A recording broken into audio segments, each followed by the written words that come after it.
Hey, Cheyenne here. And Andres here. And today we're going to talk about the fourth and final step of the impact formula, which is the guide.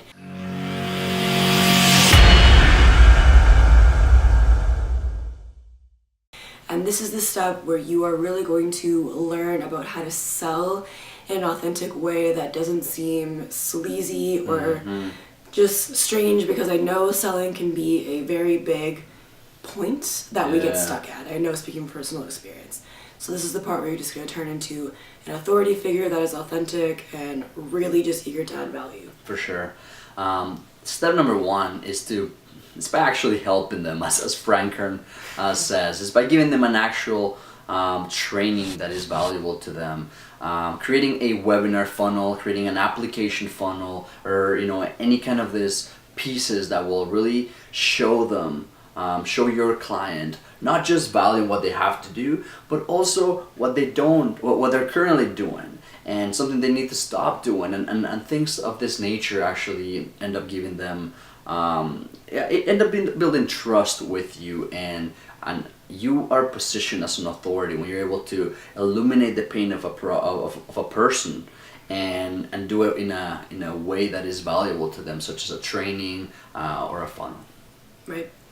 And the second one is the 4-step authority close. And so this is the part where you'd actually be getting someone on the phone, and not just to close them, but to really evaluate, is this someone that I can genuinely help? That's right. And is this someone I actually want to work with? Because you're not obviously going to click with every single person, and you may actually find that this is not an ideal client once you get them on the phone. But going through that process, there's actually 4 steps. So the first one is the vision. So you really asking them, if we are going to work together, what would you have to have happen in your life after we go through this program together? What would you have to see happen in order for you to feel like it was a success? The second part would be the blocks. Asking them, what are some of the things that are holding you back right now from achieving that vision you have for your business or your life? 3 would be the gap. Identifying, okay, what are some of the skills and knowledge that you have that maybe could help you get to that place, that vision that you really want to get to. And if you had those, or if you were using them more efficiently, do you think you'd be able to get to that vision successfully? And then the last part of the 4-step close would be actually closing them. And that just involves you asking, do you want to work with me? Do you want me to help you? Do you want me to help you get to this outcome that you so greatly desire to get to? And I may add that if they've watched your webinar, if they watch your training and they've applied, you've definitely already qualified them up to a certain degree. So in the call, you're just kind of certifying that it is that right fit, like you said, and just walking them through this process that it really will just expose where their heart is at. And believe me, like, there's no selling on it. Like, if they're there, they want to implement it, and you're just there to guide them. Again, you're the guide, right? Exactly. Yeah.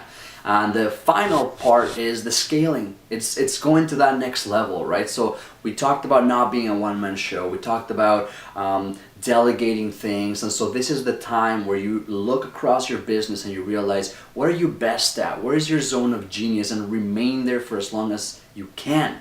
Abide in that zone of genius, because everything else can be delegated. And believe me, if you have the right structure, which will teach you how, you'll be able to delegate, find the right people in your business, and just kind of put some things in automation as well that you don't need to do, because you figure out the major pieces of your business. You figure out, some things like the content blocks that we share with you guys. You've kind of established this funnel, this process of acquisition for the type of program that you might be launching. And so now it's time to get closers to do that work on the phone. Get people to track your Facebook ads or your funnel stats and things of this nature. And so this scaling is all about like getting to that next level where you can start turning traffic in a profitable manner, turning clicks into paying customers, and just stepping back a little bit, because you do not ever want to be the bottleneck. If you're the bottleneck, things do not work out, because you don't have a business, you have a hustle, you have you. And so getting to this next level will really propel you to not just stay with this, 6-figure foundation, but go to that 7-figure, go to that 8-figure once you understand where you need to spend your focus and then really going, and your energy. towards the place that you wrote about in your vision. Because Yes. obviously the point is that you have to do some things in your business to really get it off the ground in the beginning that you don't necessarily want to do Right. or desire to do without necessity. But the whole point of having your own successful coaching business or mentoring business is so that you can free up more of your time and do the things that you really love even outside of work, right? So you can free up more of that time and just have the lifestyle that you have always dreamed of. So we hope that you enjoyed this and learning more about the impact formula, and we will see you on the next one. Definitely. And just as a last remark, if this sounds like something you want to implement, make sure you take action. This is something where we're excited to have people implement, because they'll see growth at a rate that it's that they've probably never tasted or seen. So we're excited about that. Stay tuned and take action. Don't wait.